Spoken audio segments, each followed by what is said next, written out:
Perkenalkan, nama saya Willy Handika, saya dari Prodi D3 Rekam Medis kelas 1A, NIM 2113462033 dari kelompok 3.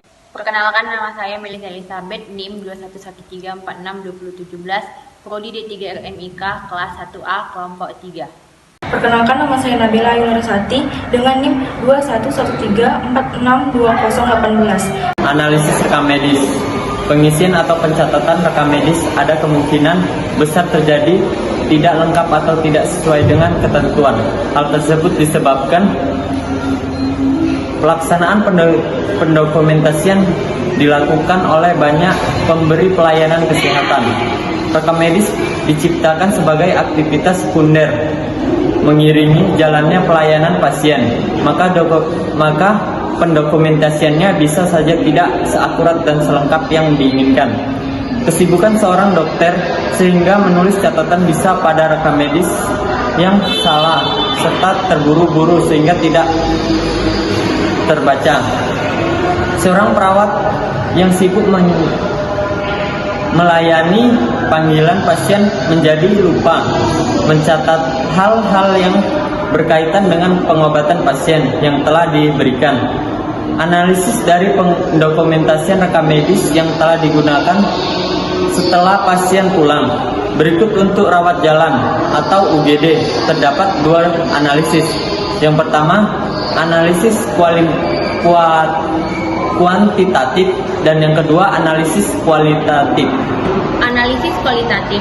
Menurut Hatta pada tahun 2013, analisis kualitatif adalah review isi entry catatan medis untuk mencari inkonsistensi dan omisi yang bisa menyebabkan catatan tersebut dianggap tidak tepat atau tidak lengkap. Tujuan analisis kualitatif adalah demi terciptanya isi rekam medis yang terhindar dari hasil rekaman yang tidak akurat. Analisis kualitatif dikembangkan dengan dua pendekatan sebagai berikut. Yang pertama, analisis kualitatif administratif atau AKLA yang menelaah kelengkapan 6 informasi unsur administrasi perawatan, yaitu 1. Kejelasan masalah dan diagnosa, kedua, masukan konsisten, ketiga, alasan pelayanan, yang keempat, persetujuan tindakan kedokteran, yang kelima, telaah rekaman, yang keenam, biaya perawatan. Dan yang kedua, analisis kualitatif medis atau AKMED. Analisis kualitatif medis adalah kegiatan analisis rekaman medis yang diberikan kepada pasien. Cara pelaksanaannya yaitu yang pertama, tentukan standar pelayanan apa yang akan dianalisis. Yang kedua, menganalisis data atau informasi ekstra pada rekam medis pasien. Yang ketiga, bagaimana menemukan data atau informasi ekstra. Di sini saya akan membahas mengenai analisis kuantitatif. Menurut data Gumalat tahun 2008, analisis kuantitatif adalah menilai kelengkapan dan keakuratan rekam kesehatan. Menurut Russo tahun 2013, analisis kuantitatif adalah telaah atau review rekam medis untuk memastikan kelengkapan dan keakuratan.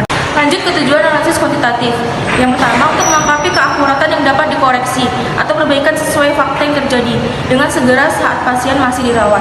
Yang kedua, untuk mengidentifikasi bagian yang tidak lengkap seperti pelayanan pasien, melindungi semua pihak dari kasus hukum, memenuhi peraturan yang ada, analisis data dan perhitungan statistik yang akurat. Lanjut ke komponen apa saja yang harus ada di analisis kuantitatif. Yang pertama, identifikasi pasien. Yang kedua, laporan penting atau bukti rekaman. Yang ketiga, review autentifikasi atau keabsahan rekaman. Yang keempat, review tata cara pendokumentasian. Untuk metode analisis terbagi menjadi dua, ada yang secara umum dan ada yang khusus. Satu, lembaran umum, menganalisis semua lembaran rekam medis secara lengkap. Yang kedua, lembaran khusus, menganalisis lembaran yang dianggap penting saja.